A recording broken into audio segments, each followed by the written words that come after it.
বাচ্চাদের শেখান তো, বাড়িতে কেউ এলে গেলে সালাম দে, তোর নানা নানি এসছে, খালা খালু এসছে, শেখান তো। মেয়েটা 4, 8, 10, 12 বছরের, বলেন তো এই বেটি মাথায় একটা অন্তত ছোট্ট রুমাল দে, ওড়না দে।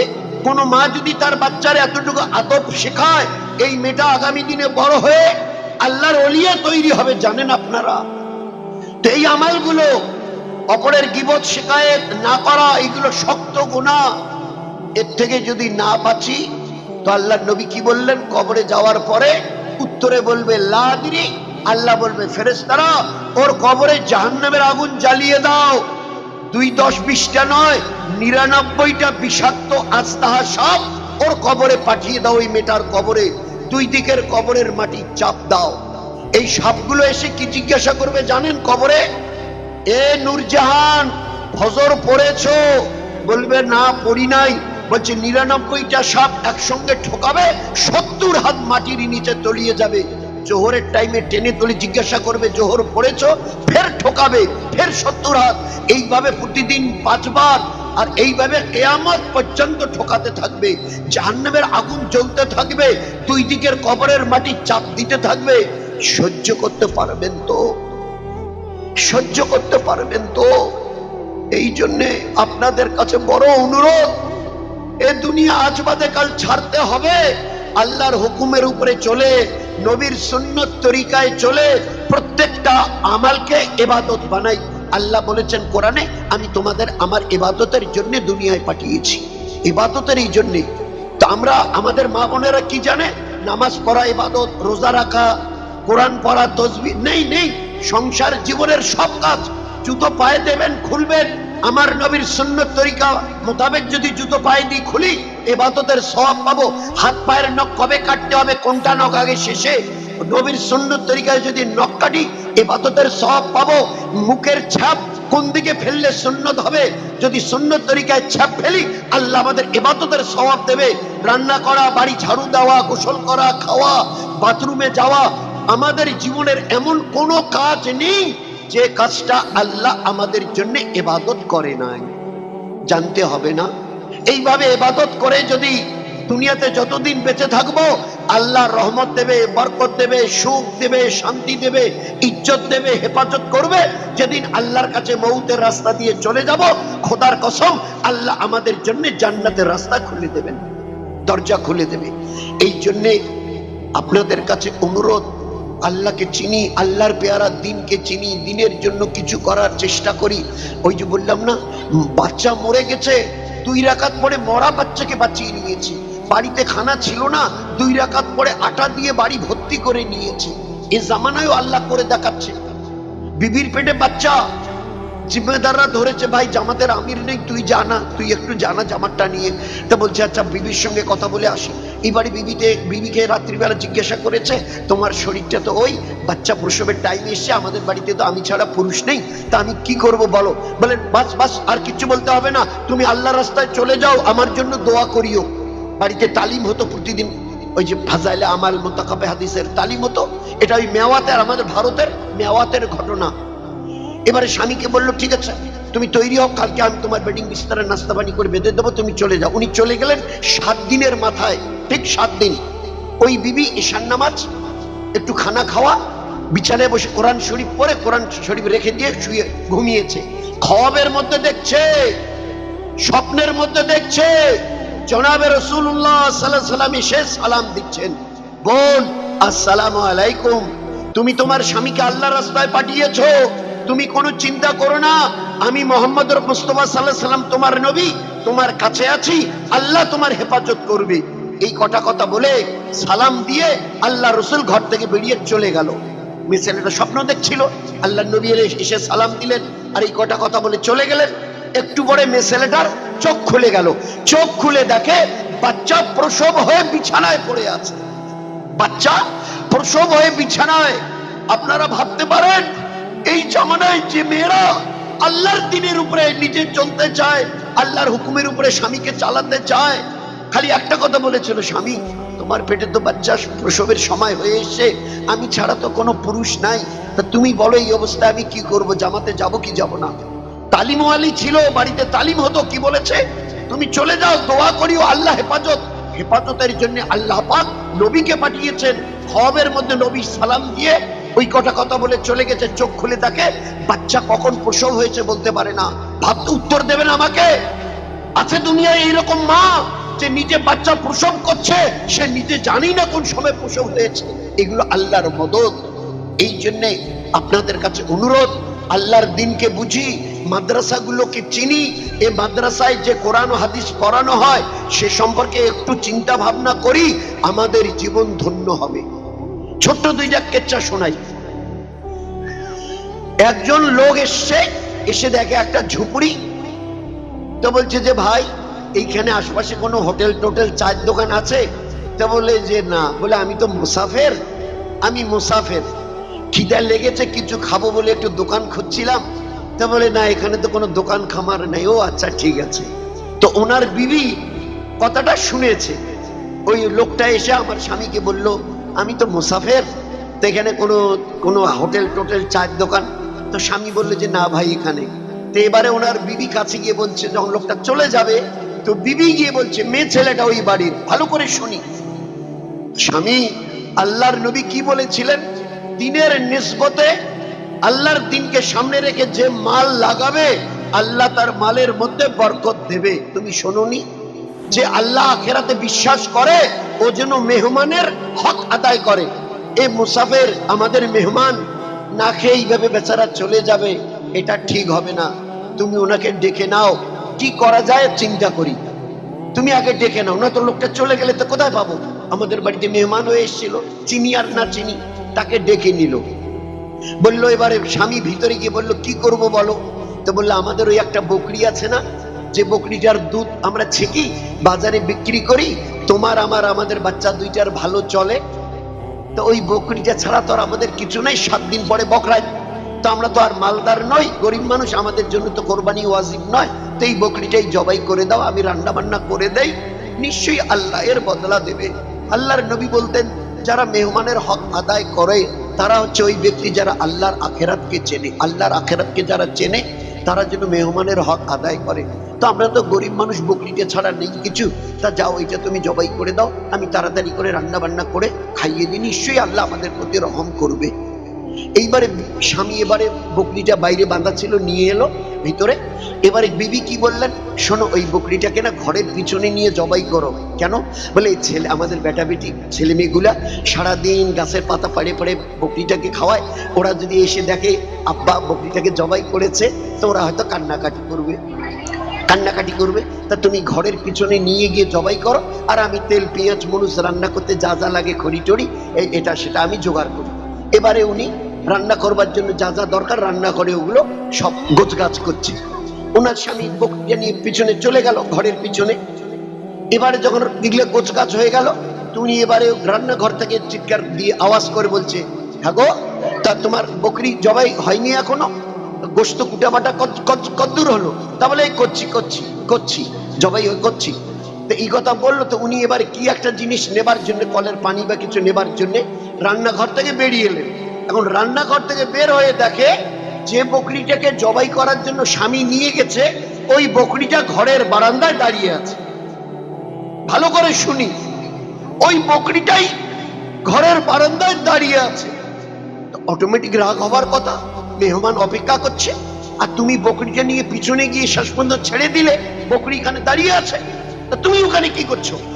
রেগে গিয়ে বলছে, হ্যাঁ গো, তোমার আক্কেল নেই? ওখানে মেহমান বসে আছে আর তুমি গিয়ে শেষ পর্যন্ত বকরিটাকে ছেড়ে দিলে, আর বকরি এখানে দাঁড়িয়ে, তুমি পিছনে কি করছো? বলে কি ওসব আজে বাজে কথা বলছো? আমি বকরি জবাই করে একের কুটা বাচ্চা করছি, এই প্রায় আর মানে কাটাকাটি প্রায় শেষ হয়ে গেল। বলে হ্যাঁ, কি বললে? বলে হ্যাঁ, এসে দেখো আমি বকরি জবাই করে গোস্ত কাটাকাটি প্রায় শেষ, এই গোস্ত নিয়ে যাচ্ছি। তাহলে ও সে আমাদের বকরিটা যে বারান্দায় দাঁড়িয়ে আছে। তাড়াতাড়ি করে স্বামী এসে দেখে যে হ্যাঁ, যে বকরিটাকে আমি জবাই করেছি সেই হুবহু আর একটা বকরি বারান্দায় দাঁড়িয়ে আছে। এবারে মেহমানকে খাইয়ে দিয়ে, রান্না করে খাইয়ে দিয়ে পাঠিয়ে দিল, চলে গেল। এবারে যে সময় বিকালবেলা ওই বকরির এরা দুধ ছেঁকে বালতি এনে, এবারে তার স্বামী এবারে বালতির নিচে বসিয়ে বাট দুটো ধরে টান দিচ্ছে। তো প্রথমের বাটটা ধরে যখন টান দিচ্ছে সমানে দুধ বার হচ্ছে, দুধ দুধ দুধ বার হচ্ছে। এপাশে বাটটাতে ধরে যখন টান দিচ্ছে তো মধু মধু মধু মধু বার হচ্ছে। একটা বাট থেকে দুধ আর একটা বাট থেকে মধু বার হচ্ছে।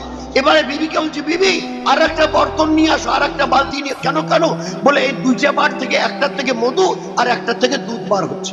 বলে তাই নাকি? বলে হ্যাঁ, এসে দেখো। দেখে তাই। আল্লাহ পাক ওই রকম হুবহু একটা বকরিকে জবাই করেছিল, হুবহু একটা বকরি পাঠিয়ে দিল, আর দিয়ে একটা বাট থেকে দুধ একটা বাট থেকে মধু বার হচ্ছে। কতটা দুধ আর মধু দেয়? আচ্ছা, কতটা দুধ আর কতটা মধু দেয়? বলছে এরা যতটা নিতে চায়, ভালো করে শুনেন মা বোনেরা, এরা যতটা নিতে চায়, যদি এরা বলে আল্লাহ এই বকরির থেকে আজ 5 কেজি দুধ 5 কেজি মধু নেবো, তো এই বকরি 5 কেজি দুধ 5 কেজি মধু দেবে। যদি বলে আল্লাহ আজ এই বকরির থেকে 20 কেজি দুধ আর 20 কেজি মধু নেবো, তো খোদার কসম ওই বকরি 20 কেজি দুধ 20 কেজি মধু দেবে। যদি বলে আল্লাহ আজ এই বকরির থেকে 1 মণ দুধ 1 মণ মধু নেবো, খোদার কসম খেয়ে বলছি ওই বকরি 1 মণ দুধ আর 1 মণ মধু দেবে। আল্লাহর দিনের জন্য যে যতটুকু যার সামর্থ্য আছে যদি লাগাই, তো আল্লাহ পাক দুনিয়াতে আল্লাহ নিজের কুদরত থেকে এমন ব্যবস্থা করে দেবে যে আমরা চিন্তা করতে পারবো না। আজ আমরা জানি না বলে মাদ্রাসাগুলোতে মসজিদগুলোতে ইলমে দ্বীন যারা শেখে তাদের পিছনে, কোরআন হাদিস যারা শেখে তাদের পিছনে আজ আমরা কিছু করি না বলে আল্লাহর দেওয়া বরকত কাকে বলে আমরা আজ চোখে দেখি না। এই কথা শুনে ওই গ্রামের এক বুজুর্গ আল্লাহওয়ালা শুনে এবারে তাদের বাড়ি এসছে। ওনার এই বিবির নাম হচ্ছে ফিদ্দা। কি নাম মেটার? ফিদ্দা। তো এবারে এসে বলছে, ডাক দিয়েছে, তো ওনার স্বামী ছিল না, তো বলছে কি বলবার বলুন। তো বলছে বোন ফিদ্দা, তোমাদের নাকি একটা দুধ আর মধুওয়ালি বকরি আছে, একটু আমাকে দেখাবেন? তা বলছে ওই যে খুঁটিতে বাঁধা আছে। তো জিজ্ঞাসা করেছে, বোন এই বকরিটা কতটা দুধ আর মধু দেয়? তো বলে আপনি কতটা নেবেন বলেন? আপনি যদি বলেন 10 মণ দুধ নেব আর 10 মণ মধু নেব, ওই আল্লাহর যাদের কসম খেয়ে বলছি এই বকরি 10 মণ দুধ আর 10 মণ মধু দেবে। আল্লাহ এর মধ্যে এইরকম কুদরত ভরিয়ে দিয়েছে। উনি এবারে একটা বড় বালতি চাইলেন, বালতি দিল, আর ওই আল্লাহওয়ালা বুজুর্গ নিজের হাতে ছেঁকে দেখলেন যে আমি যত টানি, কারণ অনেক সময় দুধ তো ছেঁকতে যাদের বাড়িতে গাই আছে দেখেন ছেঁকতে ছেঁকতে এক সময় দুধ আস্তে আস্তে বন্ধ হয়ে যায়, কমে যায়। তো বুজুর্গ ছেঁকতে ছেঁকতে বালতি ভরে গেছে, বড় বালতি। তারপরে দেখে যে ওলান রীতিমতো ভরে আছে, আর যেভাবে প্রথমবারে টানলে দুধ বেরোয় ওইভাবেই দুধ বার হচ্ছে, মধু বার হচ্ছে। এবারে উনি বললেন, এটা তোমরা ওই যে একটা বকরিকে আল্লাহর জন্য আল্লাহকে রাজি করার নিয়তে দিয়েছিলে খাইয়ে, এর বিনিময়ে আল্লাহ তোমাদের এই বকরিকে বরকত ওয়ালা বানিয়ে আল্লাহ দিয়ে দিয়েছে। দ্বিতীয় কেচ্ছা শুনিনি। একজন বুড়িমা মদিনায় বাজার থেকে বাড়ি যাচ্ছিল। ইমাম হাসান রাদিয়াল্লাহু তাআলা আনহু বুড়িটাকে দেখে চিনে ফেলেছে। কাছে সালাম দিয়ে বলছে, বুড়িমা তুমি আমাকে চেনো? তো বলে না না। তো বলে কেন? 3 জন এক সময় তোমরা এখানে তো ছিলে না, ওই অনেক দূরে ঝুপড়িতে তোমরা ছিলে, আর তোমাদের একটা বকরি ছিল যেটার দুধ তোমরা ছেঁকে বেচতে। তা 3 জন মেহমান তোমাদের বাড়িতে গেছিল, তোমার স্বামী বাড়িতে ছিল না, তা তুমি আমাদের বলো নাই যে এই বকরিটা জবাই করে দাও, আমি রান্না করে দেই। তোমরা যখন মেহমান আল্লাহর মেহমান, তো তোমরা বকরিটা জবাই করে দাও, আমি রান্না করে তোমাদের খাইয়ে দেব, আর আমার স্বামী বাড়িতে এলে ওনাকে আমি বুঝিয়ে বলবো, যাতে রাগারাগি না করে, আমি বুঝিয়ে বলবো। তাহলে হ্যাঁ সে তো করেছি, ওটা আমার মনে আছে। বলে ওই যে 3 জন ছিল ওই 3 জনের মধ্যে আমি একজন। বলে ও হো আচ্ছা ঠিক আছে। তো ইমাম হাসান ফাতেমা রাদিয়াল্লাহু আনহার 2 বেটা, ইমাম হাসান হোসেন, তো 2 ভাই, আর জাফর রাদিয়াল্লাহু তাআলা আনহু নবীর চাচাতো ভাই, ইনি 3 জন ছিলেন, জাফর, ইমাম হাসান, ইমাম হোসেন রাদিয়াল্লাহু আনহু। তো বলছে বুড়িমা আমরা ওই 3 জন ছিলাম, আমি, আমার ছোট ভাই হোসাইন আর আমার এক চাচা জাফর, 3 জন। বলে ও আচ্ছা আচ্ছা ঠিক আছে। তো ইমাম হাসান রাদিয়াল্লাহু আনহু জিজ্ঞাসা করলেন, বুড়িমা তোমরা কোথায় থাকো? বলে ওই যে ঝুপড়িটা দেখা পাচ্ছে না, ঝুপড়ি, ওতে আমি থাকি। বলে আপনার স্বামী ওই যে বুড়ো মিয়া? তো বলে উনিও ওখানে আছে। তো বললো তোমাদের চলে কি করে? বলে কেন, আমার ওই বুড়ো মিয়া কাঁচা কাঁচা উটের গোবর তুলে নিয়ে আসে, আমি ওগুলোকে শুকাই, আর ওই গোবরগুলো আমি বাজারে, মদিনার বাজারে বিক্রি করি, আল্লাহ যে 2-4 পয়সা দেয় ওই দিয়ে যেটুক পারি তেল চাল ডাল খেজুর চর্বি নিয়ে আসি, আর ওতে আমাদের কোন রকম আল্লাহ পাক চালিয়ে দেন। তো ইমাম হাসান রাদিয়াল্লাহু তাআলা শুনে বলল, বুড়িমা বুড়িমা, এই বকরির পালে আমার 1000 বকরি আছে, এটা তোমাকে দিয়ে দিলাম, এটা তোমার এখন থেকে। আর দাঁড়াও, বাড়িতে গিয়ে 1000 সোনার মোহর এনে বুড়িকে দিল, সোনার টাকা, কাঁচা টাকা সোনার। তো অতটা উনি কি করে নেবেন? তো নিতে পারছে না। বলছে আচ্ছা ঠিক আছে, এটা রাখো, ব্যবস্থা আমি করছি। এবারে ছোট ভাইকে ডাকলো, ভাই হোসাইন বাড়িতে আছো? বলে আছি দাদা। বলে আয় তো এইদিকে আয়, এই বুড়িমাকে চিনিস? বলে না, চিনলাম না। বলে কেন, আমরা 3 জন হজের সফরে ছিলাম, তারপরে চলতে চলতে আমাদের খিদে লেগেছিল, এই এক ঝুপড়িওয়ালা বুড়ার বুড়ি আমাদের বকরি জবাই করে খাইয়েছিল, তোর মনে আছে? বলে দাদা মনে আছে। বলে এই সেই বুড়িমা যে তার বকরি জবাই করে খাইয়েছিল। তো এবারে ইমাম হুসাইন রাদিয়াল্লাহু তাআলা বলছেন, দাদা তুমি কি দিলে? বলে আমি 1000 বকরি আর 1000 সোনার মোহর দিয়েছি। ইমাম হুসাইন রাদিয়াল্লাহু আনহু বললেন, ও বুড়িমা, এটা যে দেখছো বকরির পাল না, এই বকরির পালে আমার 1000 বকরি আছে গো, এটাও তোমাকে দিয়ে দিলাম। আর দাও, আমি এবারে ঘর থেকে আসি, তাড়াতাড়ি গিয়ে 1000 সোনার মোহর এনে ওটাকেও বুড়িমাকে দিয়ে দিল। 2 ভাই মিলে জাফরের বাড়িতে গেল। জাফর রাদিয়াল্লাহু, জাফর বাড়িতে আছো? বলে হ্যাঁ আছি। বেরিয়ে আসো। বলে বুড়িমাকে চেনো? বলে না তো। বলে কেন, আমরা 3 জনে হজের সফরে ছিলাম, এক বুড়িমা তার বকরি জবাই করে খাইয়েছিল, মনে আছে? বলে তা আছে। তা বলে সেই এই বুড়িমা, ওই বকরির তারা দুধ ছেঁকে বাজারে বিক্রি করে সংসার চালাতো। আমরা 3 জন মুসাফির মেহমান হয়ে গেছি, ওই ওদের দুধওয়ালি বকরিটাকে আমাদের জবাই করে খাইয়ে দিয়েছিল আল্লাহর উপরে ইয়াকিন করে। তো আমরা 2 ভাই মিলে এই করেছি। জাফর রাদিয়াল্লাহু জানতে চাইলেন, তোমরা কি করেছো? বলে আমরা 2 ভাই 2000 বকরি আর 2000 সোনার মোহর দিয়েছি। এবারে জাফর রাদিয়াল্লাহু তাআলা বললেন, বুড়িমা, আমার এই বকরির পালে 2000 বকরি আছে, এটা তোমাকে দিয়ে দিলাম। আর দাঁড়াও, ঘরে গিয়ে একটা থলে এনে বলল, এই থলেটাতে 2000 সোনার মোহর আছে, এটাও তোমাকে দিয়ে দিলাম। কত হলো?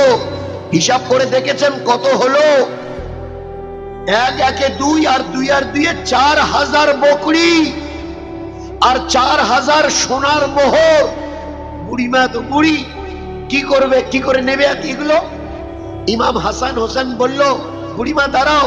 4-5টা জওয়ান ছেলেকে ডেকে বলল, শোনো, এই বকরিগুলো আর এই সোনার মোহর গুলো যে বস্তায় আছে ভরা, এগুলো তোমরা নিয়ে বুড়িমার বাড়িতে পৌঁছে দিয়ে আসো। তোমাদের যা ন্যায্য মজদুরি হয় সেই মজদুরি টাকা আমরা দিয়ে দেবো, তোমরা গিয়ে বুড়িমার বাড়িতে পৌঁছে দাও। 5-6 জন জওয়ান ছেলে বকরির পাল আর এই সোনার মোহর গুলো যেগুলো বস্তায় ভরা ছিল নিয়ে গিয়ে বকরির ওই বুড়িমার ওই ঝুপড়ির কাছে পৌঁছে দিল। বুড়িমা আগে আগে, এরা পিছনে পিছনে, আর তার সাথে বকরির পাল আর ওদের পিঠে ওই সোনার মোহরের বস্তা। বুড়িমা তাড়াতাড়ি হনন করে হেঁটে গিয়ে বাড়ির সামনে দাঁড়িয়ে বলছে, ও বুড়ো মিয়া, ও বুড়ো মিয়া, ঘর থেকে বের হও গো, বের হও। বুড়ো মিয়া শুনে তাড়াতাড়ি বেরিয়ে এলো। কেন কেন ওভাবে ডাকছো? তাহলে এই যে দেখছো না, এই বকরির পালটা দেখছো না, এতে 4000 বকরি আছে গো, এগুলো আমাদের। এই 4000 বকরি আমাদের। আর এই যে বস্তাগুলো দেখা পাচ্ছ না, এই বস্তার ভিতরে 4000 সোনার মোহর আছে। বুড়া মিয়া বলছে, বুড়ি, কবরে যাবার টাইম হয়ে এলো, আর এই বয়সে তুমি মজাক করছো? কবরে যাবার সময় হয়ে গেল, একমাত্র আমাদের কবরে চলেই গেছে, কটা দিন আর বাঁচবো আল্লাহ জানে, আর এই সময় তুমি মজাক আর ইয়ার কি করছো? বুড়িমার চোখে পানি এসে গেছে, বলছে, বুড়া মিয়া, মজাক নয় গো, মজাক নয়। আল্লাহকে সামনে রেখে ওই আমাদের যে দুধওয়ালি বকরিটা, যার দুধ বেচে আমাদের চলতো, আল্লাহর ওয়াস্তে ওইটাকে জবাই করে 3 জনকে খাইয়েছিলাম। সেই 3 জনের বাড়ি মদিনায় গো। আমি বাজার থেকে যখন আসছি, ওরা আমাকে দেখে চিনে ফেলেছে। আর আমাকে ওই কথার স্মরণ করিয়ে দিয়ে ওরা তিনজনে মিলে 4000 বকরি আর 4000 সোনার মোহর আমাদের দিয়েছে। এ তো দুনিয়াতে দিয়েছে আল্লাহ নগদ, আর আসল যেটা পাওনা ও তো আল্লাহ আখেরাতে দেবে। চিন্তা করি, আজ যদি দুনিয়াতে আমরা আল্লাহর উপরে ইয়াকিন রেখে, আল্লাহর কোরআনের ওই আয়াতের উপরে আস্থা ইয়াকিন রেখে যদি কিছু করি, মাল পয়সা করি, গয়নাগাটি দিই, আমাদের আল্লাহ কি দেবে আমরা ভাবতে। আল্লাহ কোরআনে কি বলছেন? ইউরবিস সাদাকা